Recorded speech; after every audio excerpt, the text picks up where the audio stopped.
समं समस्तैरनन्त पर्यायैः पर्पणतले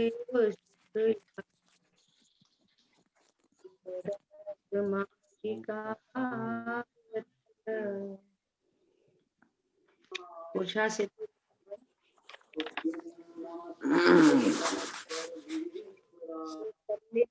अधिकार पर अपनी चर्चा चल रही है।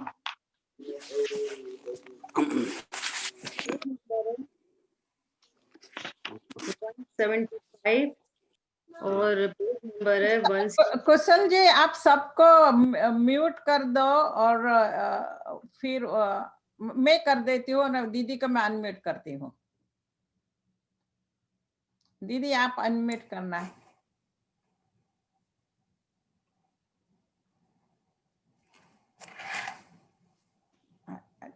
जय जिनेन्द्र। जय जिनेन्द्र। आवाज आ रही है अच्छे से? हाँ जी। हाँ दीदी, हाँ दीदी।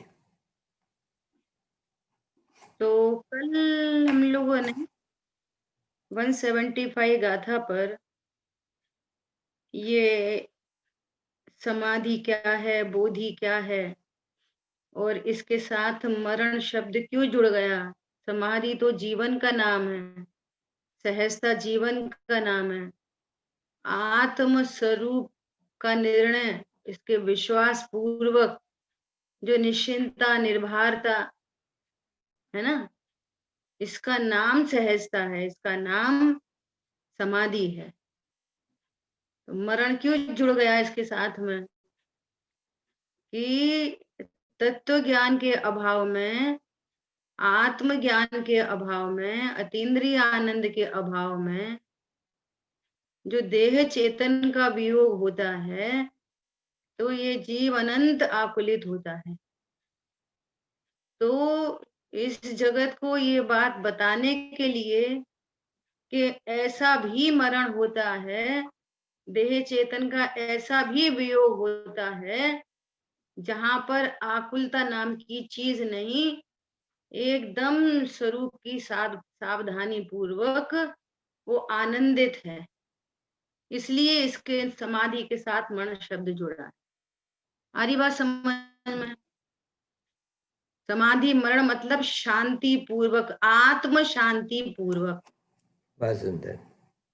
आत्म शांति पूर्वक देह को छोड़ना। आई बात समझ में? हाँ जी। और छोड़ना मतलब वो अपनी सहज योग्यता से जो छूटने का काल आया है।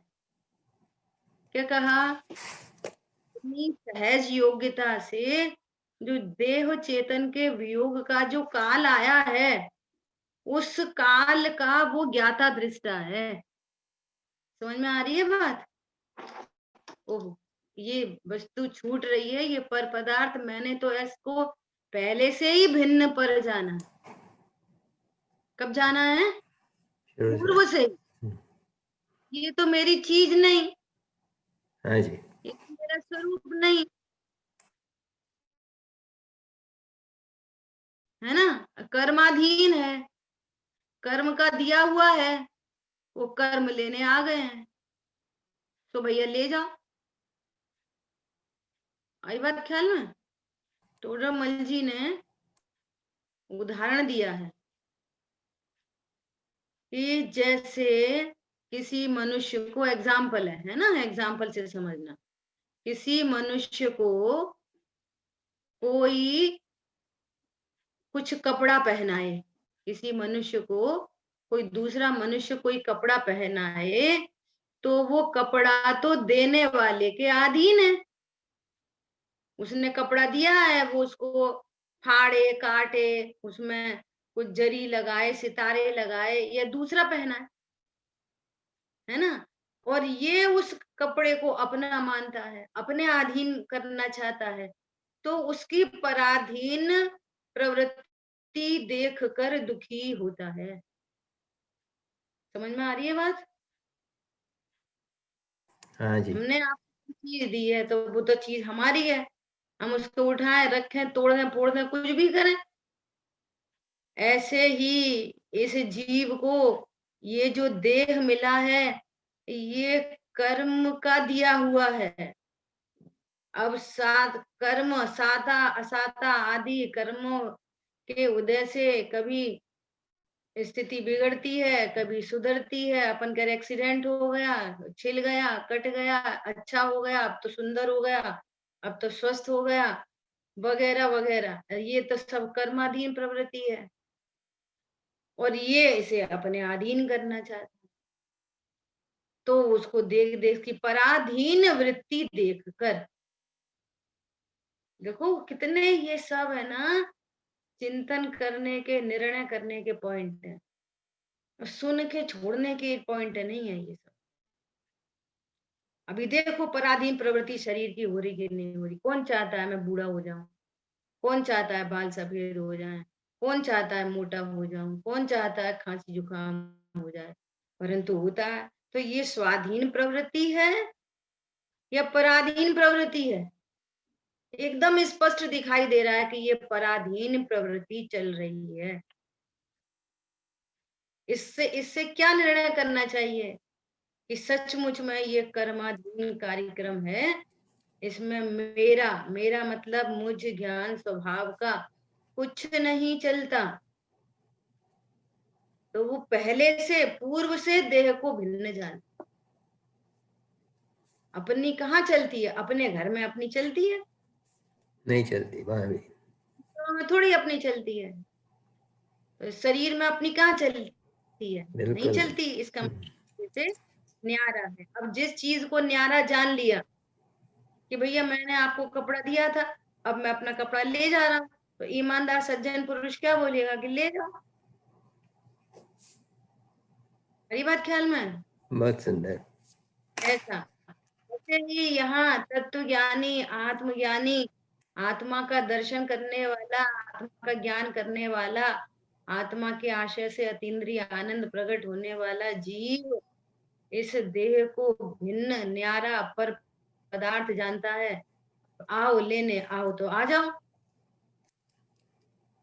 तो तुम्हारे कौन दुख है मृत्यु महोत्सव भारी, ये महोत्सव है। देखो वो चर्चा चलती है ना, वो कोई इंसिडेंट होता है वो याद आ जाता है कि हम जब अपने पिताजी को मिलते थे, बाहर रहते थे, तो जब आते थे कभी मायके उनको मिलते और उनको देख के ऐसा बोलते कि बाबू आप तो बहुत दुबले हो गए। तो ऐसे बोलते, उनका हमेशा ऐसी शब्द आते, अरे बिटिया ये कपड़ा तो पुराना हो गया है, अब नया कपड़ा पहनेंगे, ये तो पुराना हो गया है, ऐसा बोलते। बहुत अच्छा। कभी नहीं कहा ऐसा कि ये मुझे हुआ है। ये ना कुछ याद भी दे, अरे हंसते हंसते छोड़ना है देह को, और देह से भी द्वेष नहीं, भैया जल्दी छूट जाए। इसलिए ये इनमें बहुत मर्म है। क्या लाखों वर्षों तक जीऊं या मृत्यु आज ही आ जाए, अथवा कोई कैसा भी भय या लालच देने आवे, तो भी न्याय मार्ग से मेरा कभी न पग लेकिन नहीं डिगने बाबा। पावे। न्याय मार्ग क्या है और पग क्या है? न्याय मार्ग क्या है? बोलो, न्याय क्या है? विश्व में अपनी चीज को अपना कहना, दूसरे की चीज को दूसरा समझना, ये न्याय है। और दूसरी चीज को अपना समझना अन्याय है। हाँ जी। तो मेरा पग मतलब मेरा ज्ञान कभी डिग नहीं सके, कभी मेरा ज्ञान इस विश्व में परमाणु मात्र मेरा नहीं। समझ आ रही है बात? हाँ जी। तो उसका पूरा जीवन समाधि में होता, पूरा जीवन। दीदी पग को तो श्रद्धान कहा था एक बार। एक बार आपने पग को श्रद्धान कहा था कि मेरा श्रद्धान न डिगने पावे। श्रद्धा। हाँ, ज्ञान ज्ञान, बात ज्ञान से चलती है ना, तो ज्ञान ही सही सच्ची बात को समझता है, वेद करता है, तो श्रद्धा भी सम्यक होती है। ज्ञान से बोलो, श्रद्धा से बोलो, है ना, तो एक ही बात है। देखो तो इतना अपन ने बहुत सरलता से समझने की कोशिश की है। आगे अपन टीका भावार्थ पढ़ते हैं और गुरुदेव श्री का मंतव्य देखेंगे। देखो बहुत गजब का, बहुत समझने लायक है ये सब जीवों को ऐसा क्वेश्चन रहता है कि तो उनका मरण ऐसा हो गया, फिर हमने ऐसा कर दिया, फिर उनने पानी छोड़ दिया, फिर उनने दूध छोड़ दिया। देखो संलेखना किसे कहते हैं? देखो संलेखना अकेले शरीर क्रश करने का नाम नहीं है, शरीर को क्रश करते चले गए। संलेखना कषाय को क्रश करने का नाम है ना। और समझना बात को, कषाय को भी हमें क्रश नहीं करना, स्वभाव के आश्रय से कषाय क्रश होती है, और स्वभाव के आश्रय से वो देह से पर बुद्धि होती है, तो जितनी जितनी कषाय मिटती है तो बाहर में शरीर भी क्रश होते दिखाई देता है। आई बात समझ में? ऐसा देखो, अपन ने अन्वयार्थ कल पढ़ लिया था, फिर से देखते हैं। यह एक मरण के अंत में होने वाली संलेखना ही मेरे धर्म रूपी धन को मेरे साथ ले जाने में समर्थ। भैया क्या ले जाओगे अपने साथ? धर्म रूपी धन को लेके जाएंगे। ये धर्म रूपी धन यहाँ पे तैयार किया होगा तो ले जाएंगे, धर्म रूपी धन तैयार नहीं किया होगा। देखो कितनी लौकिक में हम कैसा विचार करते हैं। अरे ये तो पूरे जीवन कंगाल रहे, इनने पूरे जीवन तो कुछ कमाई नहीं करी, बेचारे का पूरा जीवन ऐसे ही निकल गया है ना, और ऐसे ही मर गया। सब बोलते हैं लौकिक में, ये पूरे जीवन समर्थ नहीं हो पाया, ये इसके घर में कुछ लग्जरी नहीं हो पाई, ये ऐसे ही मर गया। ये तो हमें दिखाई देता है, लेकिन ये नहीं दिखाई देता पार मारते कि पूरा जीवन ये रत्नत्र रूपी धर्म को नहीं कमा पाया, जे ऐसे ही मर गया, ये समर्थ नहीं हो पाया, रत्नत्र की लग्जरी नहीं आ पाई इसके घर में, और इसने ऐसे ही पूरा जीवन खो दिया। पॉइंट समझ में आ रहा है? अरे वो कौन कमाए और कौन छोड़े, वो तो 100% कर्माधीन व्यवस्था है। जो कमा रहे हैं वो कमा नहीं रहे, जो कमाने का भाव जिन्हें हो रहा है वो भाव से पैसा नहीं आ रहा, भाव जरूर जीव का है, योग उपयोग जीव का है, परंतु सामग्री उदयाधीन है। राधे यहाँ का तो धन, बोलो इस धन के बिना खाली हाथी चला गया, आया कोरा ही चला गया, तत्व ज्ञान के संस्कार नहीं डाले। ये तुमने रात्रि भोजन छोड़ा, बहुत अच्छी बात है, शाबाश। तुमने जिमीकंद छोड़ दिया, शाबाश। तुम चना पानी इस्तेमाल करते हो, बहुत अच्छा। परंतु तुम कौन हो? तुम्हारा क्या स्वरूप है? तत्व ज्ञान के संस्कार डालना। आलू खाओगे तो भालू बन जाओगे, ये नहीं। आलू में जीव है, जीवत्व के संस्कार, ये संस्कार के बिना ही चले गए, छोटे बड़े की भावना लेकर ही चले गए। सब आत्मा बराबर है, ये समझा सुना ही नहीं। पॉइंट समझ में आ रहा है? धर्म रूपी धन को मेरे साथ ले जाने में समर्थ है, इस प्रकार भक्ति सहित निरंतर भावना करनी चाहिए। अब दुखी होने की क्या बात है? अब भैया पता नहीं कैसे मरेंगे, अब भैया पता नहीं अंतिम शरण, तो वो समय कैसे, ये किसको होगी ऐसी भक्ति सहित भावना? दीदी, आपकी आवाज तत्व ज्ञान टूट रही है, 1-2 मिनट के ऐसे। लिए आप वीडियो बंद कर दें।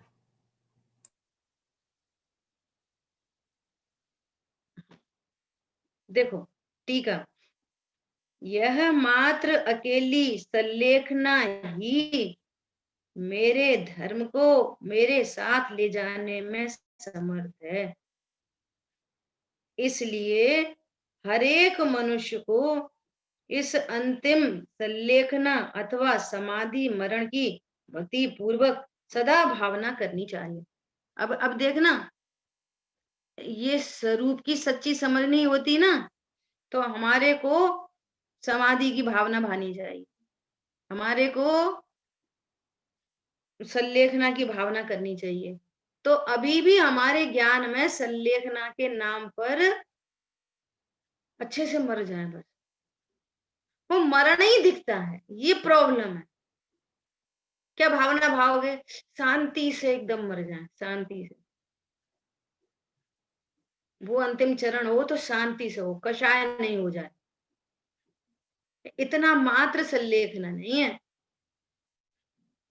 कषाय तीव्र नहीं हो वो अच्छी बात है, लेकिन वो ज्ञान क्या कहता है, बोलो।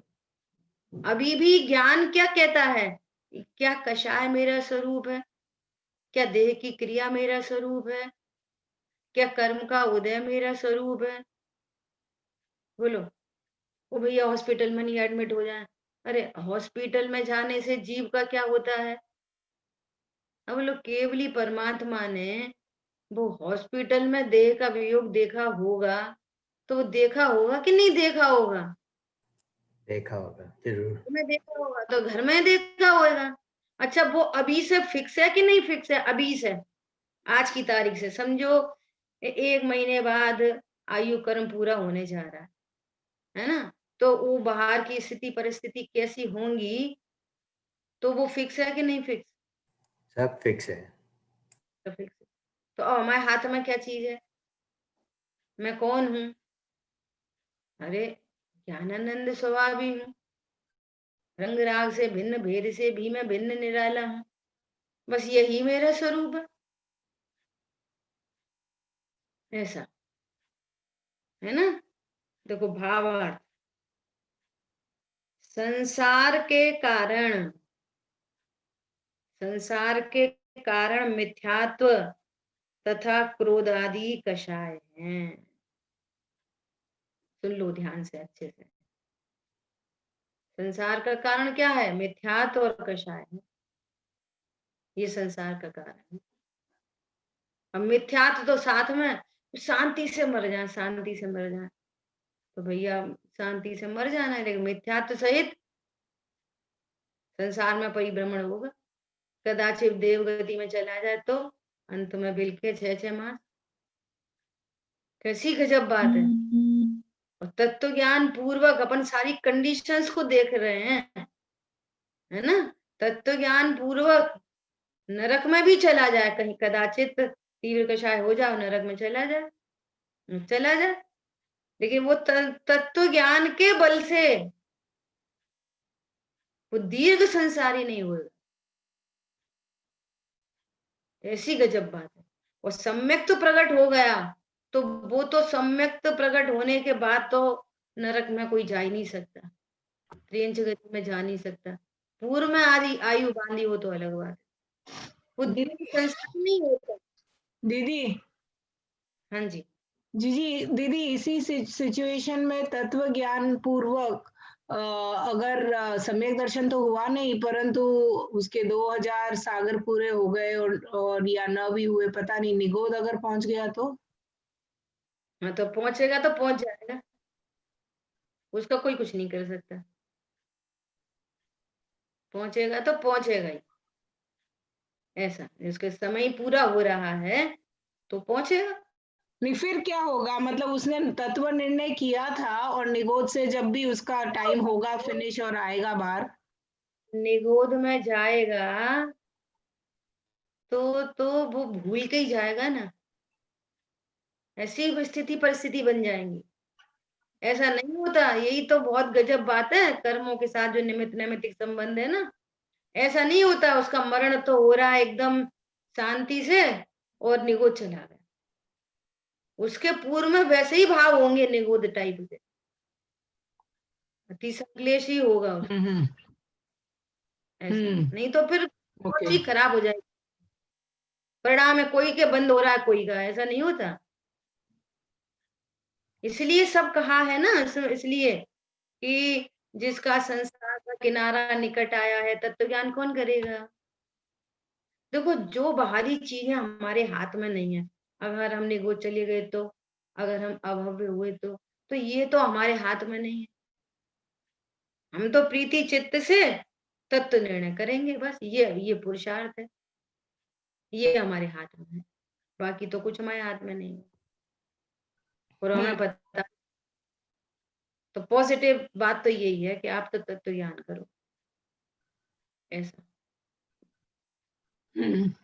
तो वो वापस जीरो से ही स्टार्ट होगा जब वो निगोद से बाहर आएगा तो। जीरो से, जीरो ओके। जीरो से ही शुरू होगा। देखो, मतलब यहाँ प्रकृति में सारी व्यवस्था बहुत नेचुरल है, इसलिए इस बात को भी, ये जो आपने एक क्लू दिया है, उससे भी हमें ये समझना चाहिए कि हमारे को पता नहीं है बाहर का, इसलिए हमें इस मनुष्य भव को खोना नहीं चाहिए। इस जैन दर्शन को जो हमें मिला है, इसको सार्थक करना चाहिए। और जो प्राकृतिक व्यवस्था है वो तो है ही है, ऐसा, उसको कोई अदल बदल फेर बदल नहीं कर सकता। भावार्थ, संसार के कारण मिथ्यात्व और क्रोधादि कषाय हैं, और उन्हीं के निमित्त कारण आहार आदि परिग्रह में इच्छा है। देखो, आहार आदि परिग्रह में इच्छा जो उत्पन्न हो रही है, वो किसका कारण है? या तो मिथ्यात्व से या कषाय से, है ना। स्वसन्मुखता के बल के द्वारा, टर्म्स कंडीशंस अप्लाइड, स्वसन्मुखता के बल के द्वारा, ऐसे हवा में नहीं, कर्माधीन व्यवस्था हो जाती है, उसका कर्ता मिथ्या दृष्टि को कहते हैं, पर उसकी भी वो कर्माधीन व्यवस्था ही है, उसकी भी। और अंतरंग परिणाम हमारे को नहीं पता। कोई मिथ्या दृष्टि जीव है तो वो धीरे धीरे क्रम से आहार पानी को सब छोड़ रहा है, क्रम से, है ना। तो ये उदय ही है उसका। ये जो छूट रहा है ना, ये अघाती कर्म के अधीन छूट रहा है, ये पक्का करना, चाहे स्वसन्मुखता के बल वाला हो, चाहे बिना सन्मुखता के वाला हो, दोनों को भी जो खाना पीना छूट रहा है या जो खाना पीना मिल रहा है, वो 100% कर्माधीन।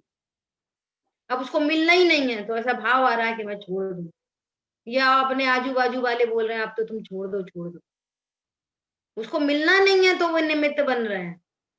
मूल में तो उपादान उन पुद्गल परमाणुओं का है, उनका संयोग होना नहीं है, एक बार। अब उसके साथ में यदि उसको सहजता है तो पुण्य बन रहा है, और हमें नहीं दिख रहा, अंतरंग परिणाम असहजता है, बाहर से व्यक्त नहीं हो रहा, अंतरंग परिणामों में सहजता नहीं है, वो अंदर क्लेश भोग रहा है, और हम बाहर कह रहे हैं कि वो छोड़ दिया वो छोड़ दिया वो छोड़ दिया। इसलिए यहाँ पे गंभीर बात है, स्वसन्मुखता के बल द्वारा। और दूसरी बात, दादा अपने इन समाधि के प्रवचनों में बहुत कहते हैं, क्या कहते हैं? आप जबरदस्ती छोड़ने का प्रयास मत करो, जबरदस्ती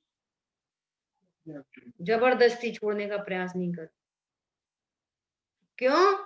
वो शरीर की भी ऐसी ऑटोमेटिक व्यवस्था है, यदि आपका शरीर अब रिजेक्ट कर रहा है, वो अन्न को रिजेक्ट कर रहा है, या पचा नहीं पा रहा, या कुछ लूज मोशन आदि हो रहे हैं, या वॉमिटिंग हो रही है, ऐसे कुछ केस बन रहा है, तो शरीर उसको रिजेक्ट कर रहा है, तो तुरंत छोड़ो।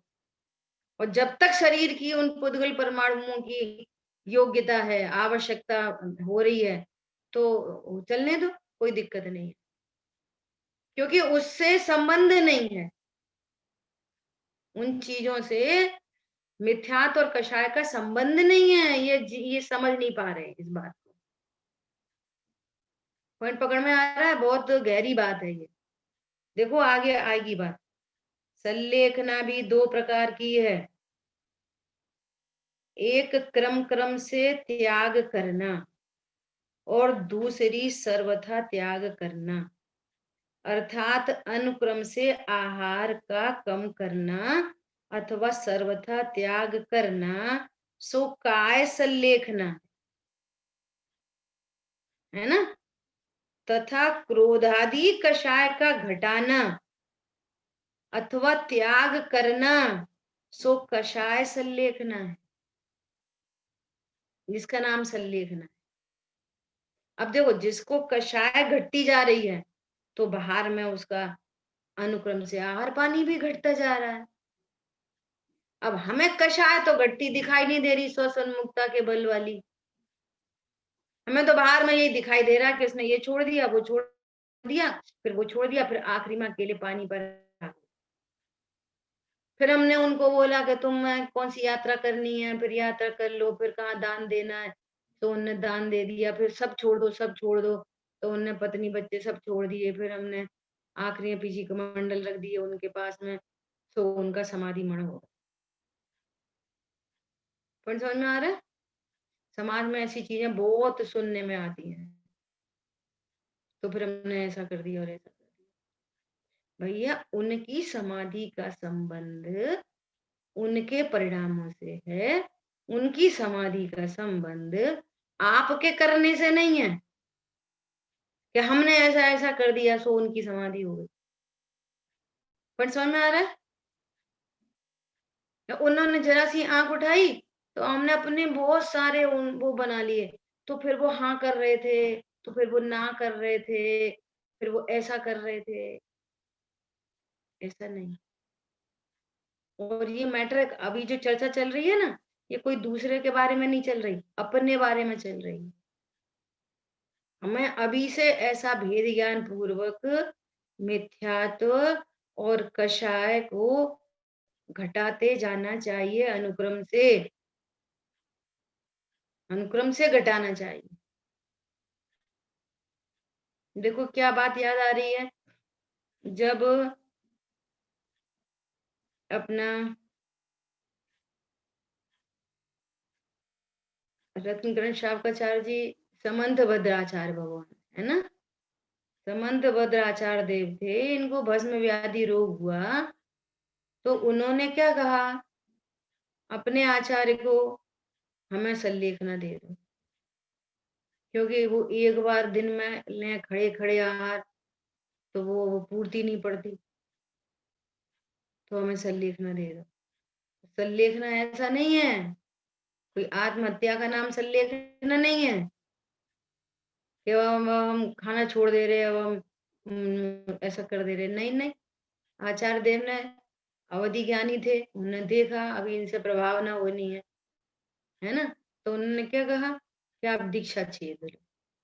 मतलब कितनी आप इसमें भी सहजता देखो, जैसे रोग को सही करके आओ, डिमोशन हो गया और मिथ्यात्व का अभाव नहीं हुआ, अनंतानुबंधी का उदय नहीं आया, शिवलिंग पर जाके और ऐसा जितना चढ़ावा आता वहां पर और उसका आहार करते। अब सोचो, इस भोजन आदि से संबंध है, तत्व ज्ञान कोई अलग चीज है।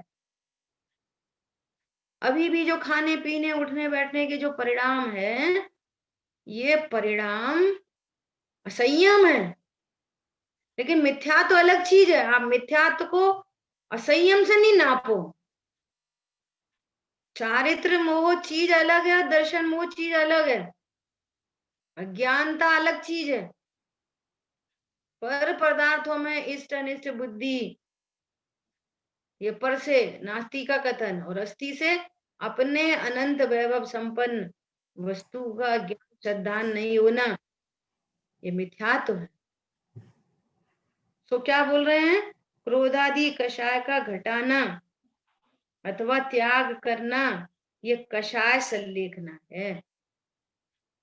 अतः विचार करके शावक को अपने मरण के अंत समय अवश्य ही संलेखना करनी चाहिए।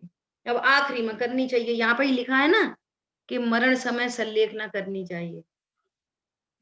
तो कब कर लेना चाहिए? मरण के समय करेंगे। तो फिर क्या करेंगे कि अनुक्रम से आहार छोड़ देंगे और कषाय को घटा लेंगे। तो भैया आहार छोड़ने से कषाय नहीं घटती। कषाय घटने का उपाय भोजन छोड़ना नहीं, भोजन भी छूटता है, ये एक अलग बात है, लेकिन कषाय अनुक्रम से घटाने का उपाय तत्व ज्ञान है। तत्व ज्ञान और आखिरी में नहीं होता है। हाँ, मेरा क्या स्वरूप है, मैं क्या कर सकता हूँ, मतलब तत्व ज्ञान पूर्वक प्रणति कितनी निश्चिंत निर्भर है, बोलो। पर पदार्थ का स्वरूप जानो, पर पदार्थ, पहले पर की लिस्ट बनाओ। तो पर पदार्थ का सामने पर तो यही दिखाई देते हैं, चेतन अचेतन पदार्थ, शरीर दिखाई देता है। तो देखो चेतन अचेतन पदार्थों को कि ये कौन सा पर पदार्थ मेरा है। मैं था, ये पर पदार्थ नहीं थे। समझ में आ रही है? मैं था, ये पर पदार्थ नहीं थे, ये अभी नए उपलब्ध हुए हैं। किसी ने अभी नई गाड़ी खरीदी, नया बंगला बनाया, नई बहू आई, नया बच्चा आया, तो ये तो बाद में आए हैं ना, ये मैं कैसे हो सकता हूँ? विचार करो। मैं पहले था, पूर्व में था, भविष्य में रहूंगा, ये शरीर यहाँ नया मिला, ये छूट जाएगा, दूसरा मिलेगा, है ना? तो ये शरीर मैं कैसे हो सकता हूँ? इंद्रियों के बारे में विचार करो, क्या मुझे इंद्रियों से ज्ञान होता है? स्पष्ट स्पष्ट भाषित होता है, जैसे जैसे स्वाध्याय चल रही है ना, और अपन सब लोग सुन रहे हैं, आप जो सुन रहे हैं सब उधर, और इतने में थोड़ा सा कुछ डिस्टरबेंस हो, समझो डोरबेल बज जाए, या किसी कोई पूर्व की, सुबह की, शाम की, कल की, परसों की कोई बात याद आ जाए, कोई ज्ञान मिल जाए, तो ये मिसिंग हो जाता। अब आंख तो खुली थी, कान तो खुले थे, उपयोग नहीं था। सुनाई अरे देती है। बात निकली, अरे पता नहीं क्या बात निकल गई। क्यों, तुम तो थे ना यहाँ पे, आंख तो खुली थी ना, कान हाँ तो जी। खुले थे ना। अरे स्पष्ट पता चलता है, ज्ञान, ज्ञान से ज्ञान होता है यहाँ, ये ज्ञान स्वरूपी वस्तु है। आंख से ज्ञान नहीं होता, कान से ज्ञान नहीं होता, करो भेद ज्ञान। और फिर ये सब बात होगी पर द्रव्य की। अब अपने द्रव्य गुण पर्याय में आओ। मैं द्रव्य अनादि अनंत एक रूप सदा सभी द्रव्य। द्रव्य की शुद्धता का अर्थ क्या है? द्रव्य से कभी द्रव्यांतर नहीं होता। द्रव्य की शुद्धता का अर्थ क्या है? द्रव्य कभी बदलता नहीं है, जीव सदा जीव बना रहता है, ये जीव की शुद्धता है।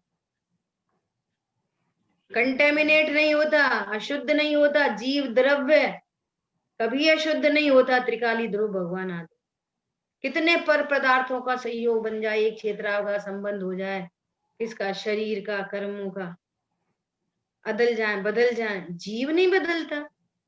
अनंत गुण नहीं बदलते, असंख्यात प्रदेश नहीं बदलते, अनंत शक्तियां नहीं बदलती, अनंत धर्म युगल नहीं बदलते। इतना बड़ा ह्यूज मटेरियल, इतना बड़ा मेरा वैभव सदा एक रूप रहता है। बोलो, ऐसा मैं हूं। और पर्याय, पर्याय पर्याय को तो आगे पीछे कम ज्यादा कर सकते हैं, तो कह रहे हैं पर्याय क्रमबद्ध है, होने योग्य होती है, अपने षटकारक से होती है, अपने स्वकाल में उत्पन्न होती है। और फिर क्या बचा फिर अब करने को? पर्याय तो सुधारनी है, परिणाम तो सुधारने हैं। अरे मैं परिणाम वाला हूँ, मैं परिणाम का पर का करता हूँ, जितना बड़ा अपराध है मैं परिणाम को अदल बदल सकता हूँ, ये उतना बड़ा, ये भी उतना ही बड़ा अपराध, समझ लो। चरणायोग में उपदेश मिलता है, परिणाम सुधारो का अर्थ है अपरिणामी गायक हूं, ऐसा जान, ऐसा जानकर सारे परिणाम सुधरते हैं। और जब तक अपने को अपरिणामी नहीं जानते, कोई परिणाम नहीं सुधरता। जहां क्रिया सुधारने की बात की जाती है, वहां परिणाम से संबंध होता है अंदर, और जहां परिणाम सुधारने की बात है, वहां अपरिणामी को दिखाना है, व्यवहार निश्चय का प्रतिपादन करता है।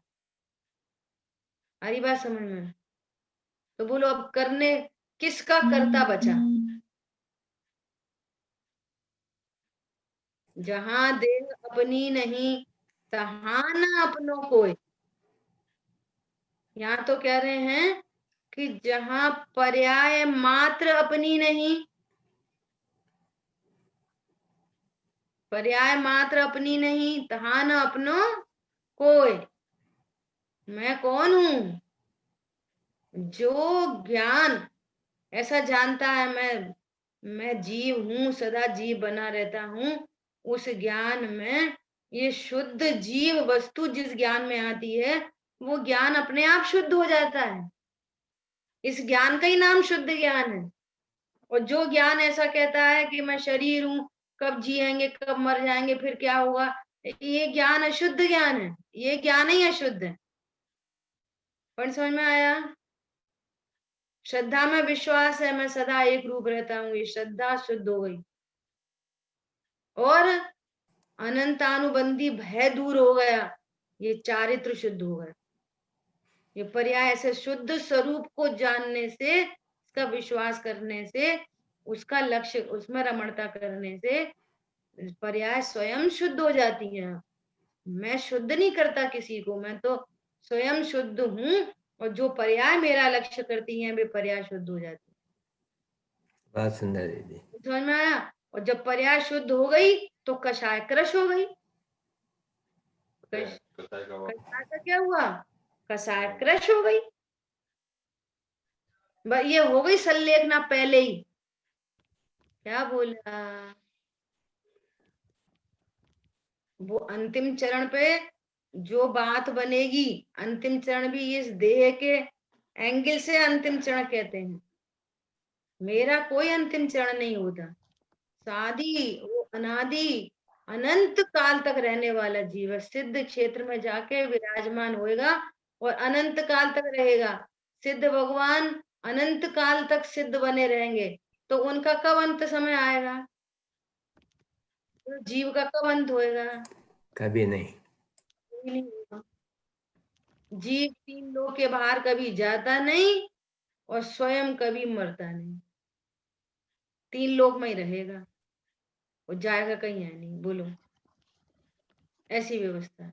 दीदी हाँ बोलिए। दीदी गुरुदेव श्री अक्सर यही बताते हैं, जब सारी बातें बताते हैं कि ये ज्ञान करने लायक है, आश्रय करने लायक नहीं। तो जब अपन यही चरणानुयोग से भी सारे कथन समझते हैं, तो वहां पे ज्ञान में ये बातें दी गई है, और द्रव्यानुयोग से समझ रहे हैं और चरणानुयोग से ज्ञान को ये दोनों ही बातें दी गई है। तो एक तरफ ज्ञान में जब ये बातें आती है कि परिणामों को ठीक रखो, रात्रि भोजन न करो और अन्य अन्य, तो वो सब अपने भावों को, वो चारित्र पर जाकर वर्क करते हैं, भावों में निर्मलता लाते हैं। और दूसरी तरफ कि मैं शुद्धात्मा ही हूँ और कर्ता ही हूँ, ज्ञायक ही हूँ, वो जाके अपनी श्रद्धा पर काम करते हैं। इस तरह से कुछ हो रहा है क्या? सुनना ध्यान से। देखो, ज्ञान योग के जितने भी उपदेश है ना, वो समझना हमारे को तत्व ज्ञान के लिए प्लेटफॉर्म उपलब्ध कराते हैं। नंबर एक, सबसे पहली बात कि वो तत्व ज्ञान के लिए एक प्लेटफॉर्म उपलब्ध हुआ।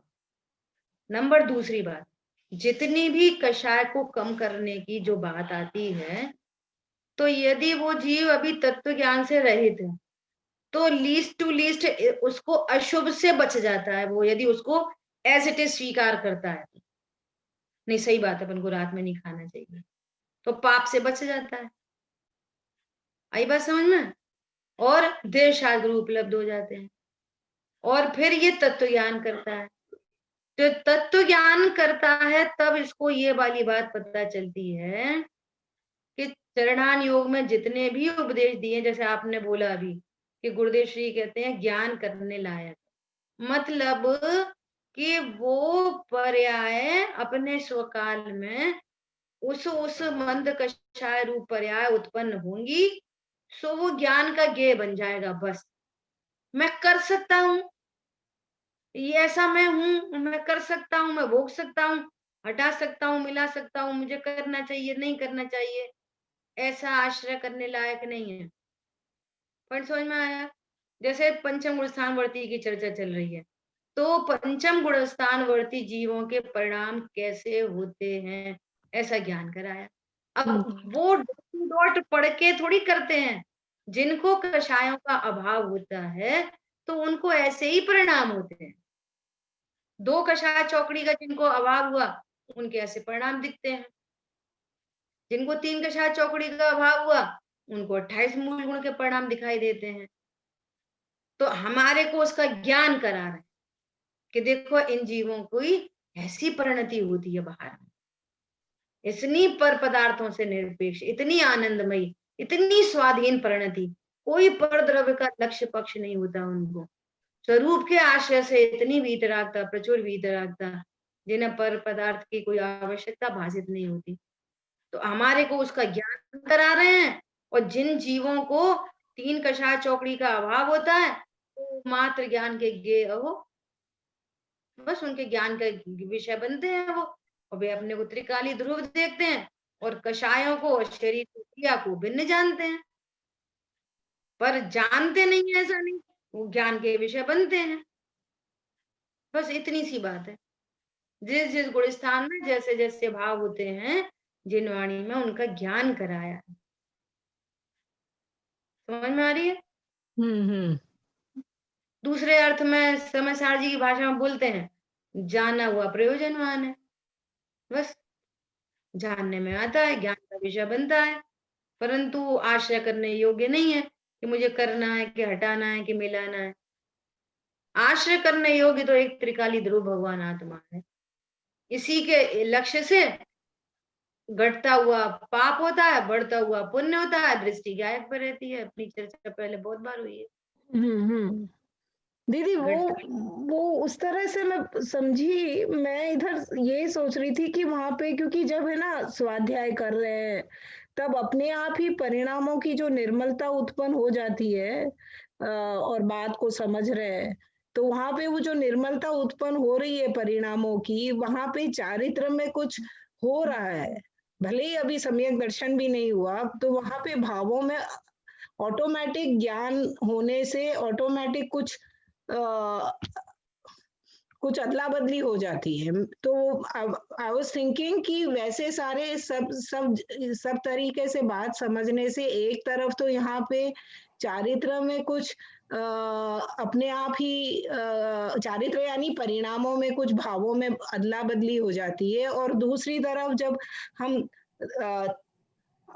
निज तत्व की बात को साथ साथ में रखते हैं तो यहाँ पे श्रद्धान में भी अदला बदली हो रही है। वो कह सोच रही थी अपने आप हो रही है, करना वरना नहीं। हाँ, बस जो हो रही है वो ज्ञान का विषय बन रही है, और ज्ञान इसी बात को जानता है कि मैं तो गायक हूँ। बस इतनी सी बात है। होने योग्य परिणाम है। निचले गुण स्थान में तो पाप के परिणाम भी होते हैं, खाने पीने लड़ने झगड़ने की भाव उत्पन्न होते हैं, चौथे गुण स्थान में भी हो जाते हैं। वो उससे निरपेक्ष है वो, बस इतनी सी बात है। ठीक है, देखो अभी क्या कह रहे हैं, मैंने जीवन पर्यंत जो पुण्य रूप कार्य किया है तथा धर्म का पालन किया है, उस देखो जीवन पर्यंत, मैंने जीवन पर्यंत जो धर्म का पालन किया है, उस धर्म रूपी धन को मेरे साथ ले चलने को यह सल्लेखना ही समर्थ है। सत लेखना, चारों ओर से लेख देखना, भली भांति देखना, मैं कैसा ज्ञान स्वरूपी भगवान आत्मा हूँ, इसके आश्रय से कषाय घटती जा रही है। अब जब कषाय घटती जा रही है, जब वहां कषाय नहीं है, वहां परिणामों में उतनी वीतरागता है, उतनी सहजता है, उतनी शांति है, तो देह जाए तो जाए, तो पर भव में लेके चला जाता है उस रत्नत्रय को। तो पर भव में ले जाने का नाम समाधि है। समझ में आ रही है? जो यहाँ बोधि प्राप्त की, धर्म का संचय किया, अब यदि मरण समय संन्यास धारण करेंगे तो सर्व धर्म परलोक में मेरे साथ जाएगा। संन्यास धारण करेंगे मतलब पर पदार्थों से संन्यास धारण करेंगे कि ये पर पदार्थ मेरा नहीं, जो जिस गुण स्थान में जैसा हो उस गुण स्थान संबंधी यहाँ पर संन्यास को घटित करना है ना। धर्म परलोक में मेरे साथ जाएगा, और जो यहाँ परिणाम भ्रष्ट हो गए तो दुर्गति में गमन होगा। इसलिए ऐसी भावना पूर्वक श्रावक को अवश्य ही समाधि मरण करना योग्य। देखो अब यहाँ पर कल अभी समय तो हो गया है, कल अपन चर्चा करेंगे भावना और निदान में क्या फर्क है। अब ये भावना भाव है तो ये निदान है, भैया मुझे अंतिम समय मेरी नहीं हो, मेरी सुगति हो, ये धर्म मेरे साथ साथ जाए, इन सब का क्या अर्थ है। समय अपना हुआ है, शेष चर्चा अपन आगे करेंगे। जिनवाणी के ज्ञान से सुझे लो कालो, सो वाणी मस्तक नमो सदा देत हूँ दो। बोलिए द्वारशामयी जिनवाणी माता की जय हो। जय हो। जय हो। जय जिनेन्द्र। जय जय जय।